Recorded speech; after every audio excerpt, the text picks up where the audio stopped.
Broadway's biggest stars and shows all right here on The Broadway Show. I'm Tamsin Fidel, so let's get going.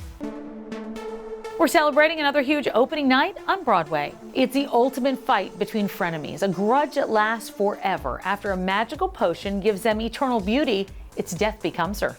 And the new drop-dead hilarious musical is based on the 1992 cult classic flick starring Meryl Streep and Goldie Hawn. I've got the most beautiful, classy arrangement of dried flowers from Ms. Meryl Streep herself. What I love is that they're dried, so I get to keep them forever, along with her little note. I will never forget this day. I'm done. If we go back to when the producers debuted on Broadway, you saw such chemistry between the great Nathan Lane and the great Matthew Broderick. If it's not too far a leap, I'd like to say that I feel that kind of chemistry with my beautiful co-star Megan Hilty. That's what I hear from most people, how cohesive we are together, how our styles complement one another. And you add that all to the greatest material that I knew from the start was a winner, both in its book and the lyrics and music, and then with this directing team, and then our marvelous producing team at Universal. It's just been musical comedy heaven. Oh, what makes it heaven? People are ready to laugh. Musical comedy on Broadway is just so amazing. I love everything that comes on Broadway as far as musicals or a play, but this just seamlessly blends so many worlds together. Everybody loves the movie, and to see us be able to execute the movie so well on the stage is really fantastic to be a part of. I get the privilege of making 1,500 people laugh 8 times a week here at the Lunt-Fontanne Theater. And I don't take that for granted at all. I mean, I love my job. This is what I do. This is what I always want to do, and I'm so grateful for that. But more importantly, especially in times when you just want to forget the world and you want to see people burst into song for no reason and dance in unison and no one wonders why, it's so great. It's such a privilege and an honor to make 1,500 people laugh, and I'm grateful to be that person. The Jazz Age, alive and well on Broadway, The Great Gatsby has it all. Bootleggers, flappers, tappers, incredible costumes, and much more. Take her back to that kiss, to that row of willow trees. Just a few weeks left to catch Jeremy Jordan in the title role. Jeremy's final performance set for January 19th, but the party on Broadway will continue. We had a chance to chat. Daisy, my waiting is through. If you bring her to me, I'll be indebted to you. How are you feeling about everything at this point? It's exciting. I mean, I stepped foot on the stage for the first time yesterday and sang again on a Broadway stage. It's been a really long time for me since I've sung on a Broadway stage, and it's been a long time since I've done an original show on Broadway. So it still feels great every time. It's exciting. How is your life as dad at home compared to the character you're undertaking now? They could not be more different. I mean, Jay Gatsby is, very well-known literary character, but he is very single-minded. All he cares about is this really one goal of getting this girl back that he fell in love with all these years ago, and he's stopped at nothing in order to achieve that goal. Everything that he does is kind of an act. So there is an inauthenticity, even though his driving motivation feels very heartfelt and real. The only way that he feels like someone like him can go about that is to, fake it till you make it, which is something that I can resonate with. I mean, that's kind of what we do in this business, to be honest with you. We're all play pretending, But then going home for me, it's just like. You can't fake it there. It's all raw, rugged. I mean, I'm in my sweats. I'm on the floor. No gin-soaked parties. No, I'm just trying to drink tea, trying to stay awake. Definitely no, I don't go to any parties. I mean, it is a rare occasion that you will see me at a party. And A, it's just not really my vibe anymore, but Right. B, it's just so loud. And I have to protect the instrument. It's time to take a walk with the Broadway stars. And this time, it's one of the stars of The Great Gatsby. Let's go ahead and send it out to Charlie Cooper. Hey, Sam. Hi. Listen, I have to ask you though, if it ever gets weird to be walking to the theater as someone who didn't even grow up as a theater kid. Is it like a pinch me moment every time you go to work? It is sometimes. I feel like the moments that it hits me are when I kind of like come around the corner and walk up to the theater and see like the video playing up top, and I'm like, oh yeah, that's me. Yeah. Right there. That's crazy. It that. is wild. The Great Gatsby, it's one of those stories that we all grew up on. We all read the book at some point in our childhood, or maybe for some of us in our adulthood. Did you feel any pressure having to step into these Jordan Baker shoes, into such a large, grand story? I felt a little bit of pressure because Jordan isn't like a super present character in the book. She's certainly in it, but she's not like super fleshed out. So what was really cool about this is that our writer Kate Kerrigan expanded the female roles in our version. So it gave me more to do, which was really great, but it also left me with this responsibility of feeling like I wanted her to end up being what everybody would maybe hope she would be. Yeah. And people have really lovely things to say at the stage door every night, that now she's their favorite character. I love that. They didn't really care about her before as a character, now they love her. So stuff like that kind of releases some of the pressure and makes me feel like I'm doing my job.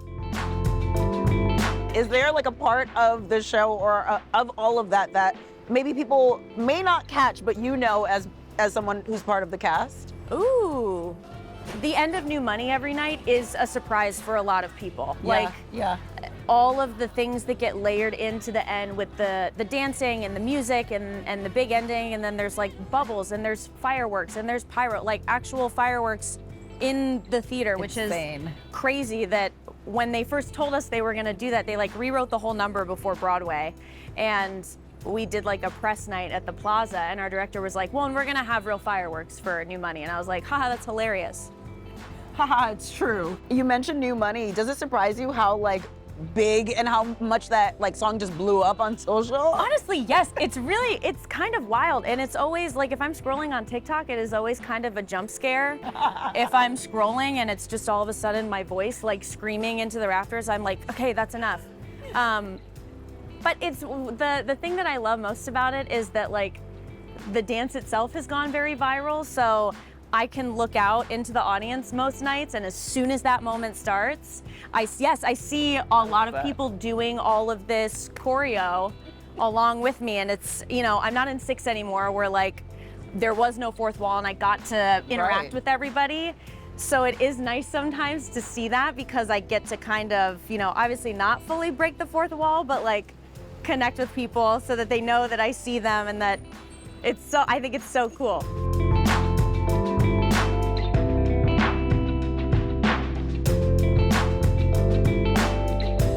Now it's time to take a backstage tour.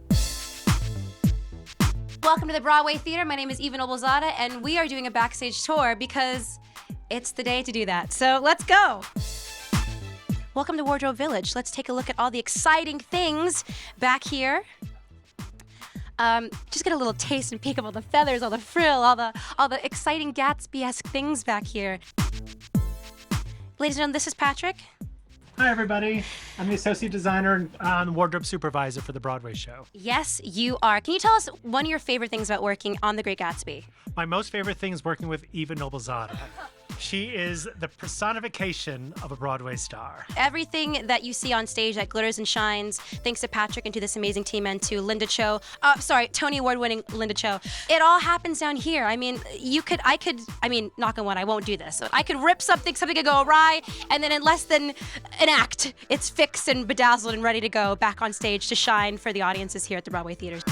Maybe you could take a quick peek in here into Wardrobe Village. These amazing dressers literally make the show happen. We cannot do anything without the people that you may or may not see behind me, but they're incredible people, and literally Broadway would not be able to run without these people. It's so exciting down here. Look at all the heads.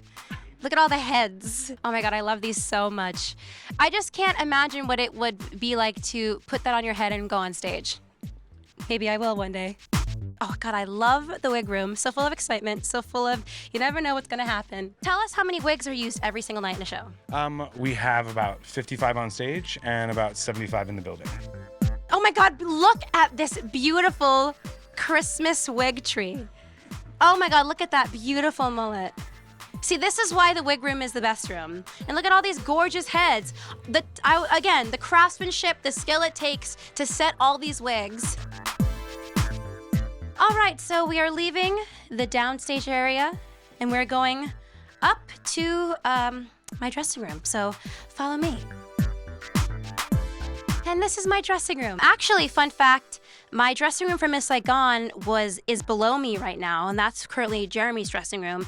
And this was John Briones' dressing room, which I feel like is really special considering he's one of my dearest friends that I've known for the longest time. This is one of my favorite things about my dressing room. I bought this on Etsy from Trashy Lamp Diva, and some artwork that is quite inspiring. I like to put things around me that are from the time and place from the 1920s, so the fan, the bag, a lot of these pictures that are really inspiring to me.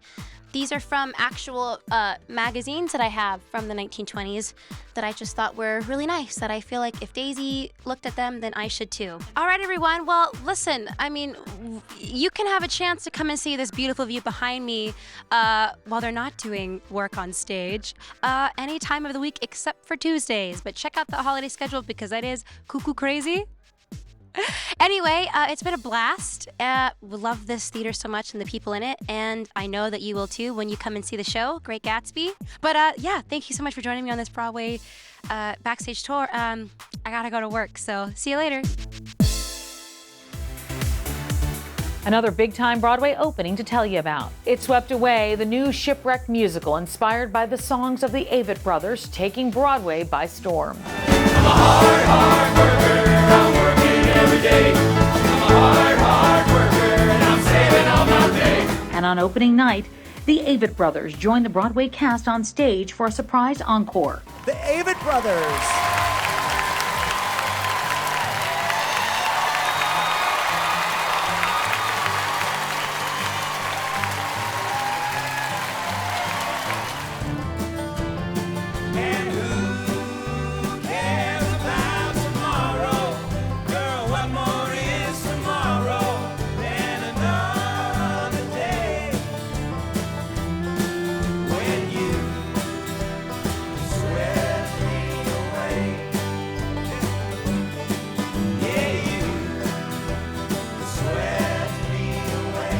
This is a Broadway show, and we're back in just a few.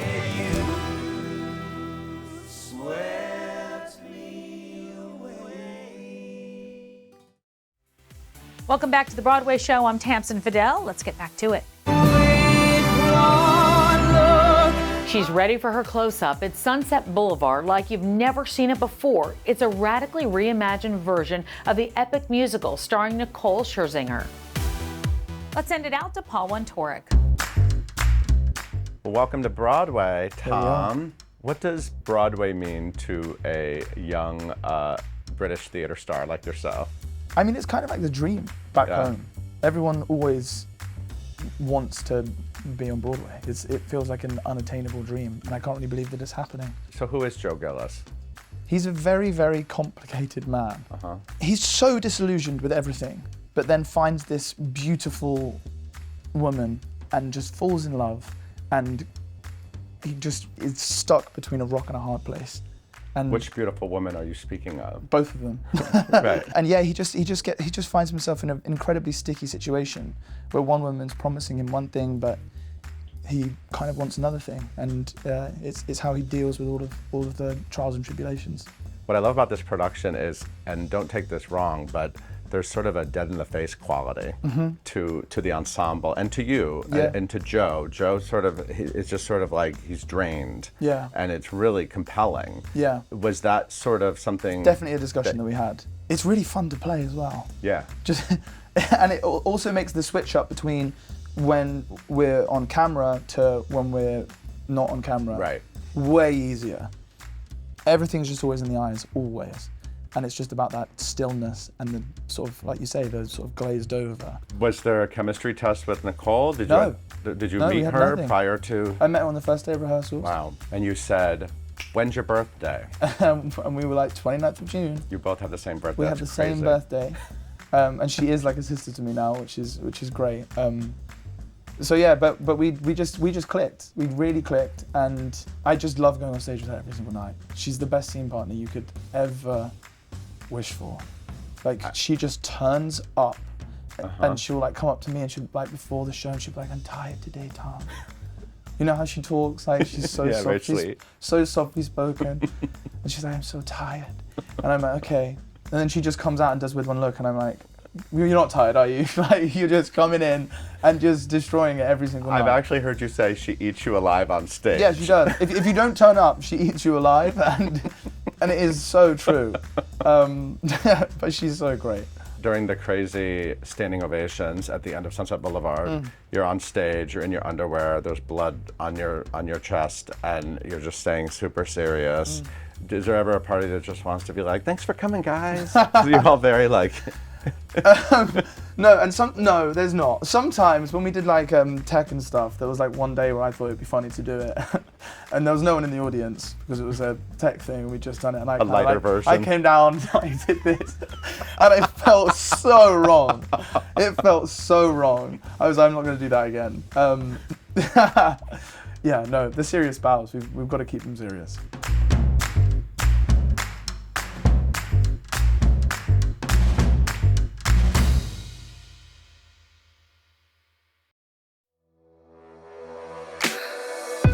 More than 3 years since winning the Tony Award for Best Musical, Moulin Rouge remains one of Broadway's hottest tickets. Let's head over to the studio for an exclusive musical performance. Hi, I'm Soleil Pfeiffer, And I am John Cardoza, and we are in Moulin Rouge, the musical on Broadway. and this is Come What May.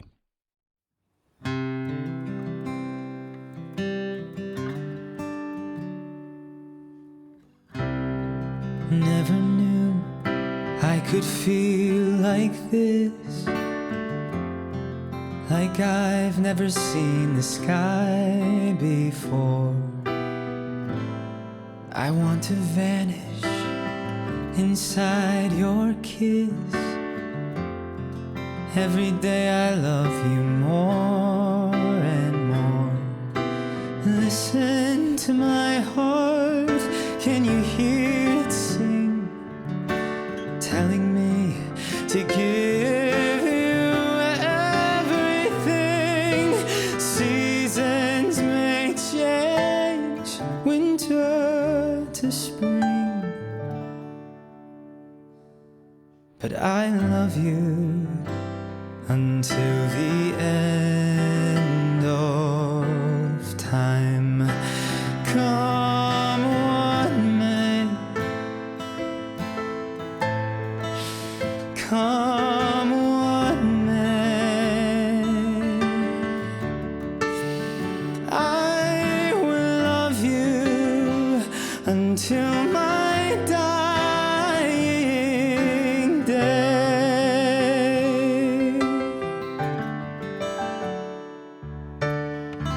Suddenly the world seems such a perfect place. Suddenly it moves with such a perfect grace. Suddenly my life doesn't seem such a waste. It all revolves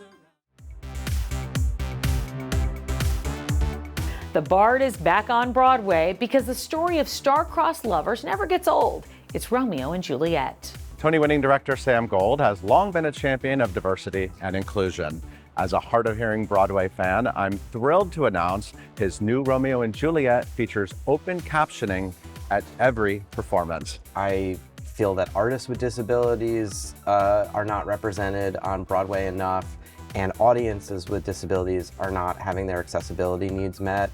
And I've been trying to find ways to right that wrong as much as I can. You know, you don't have to be hard of hearing or deaf to make use of the super titles. Yeah. It's, you know, it's hard language to see Shakespeare, to see the poetry, to, you know, it's great to reference the script. It's great to see the words up there. I think a lot of people at home now are using captions in everyday use. It's like it's become very normalized through Netflix and everything to have the words when you're consuming a story. So I think people will just get used to it and it'll become the norm. And that's going to do it for us. But for tickets, or if you want to check out extended cuts of all these interviews, head over to Broadway.com. I'm Tamsin Fidel, and this is The Broadway Show.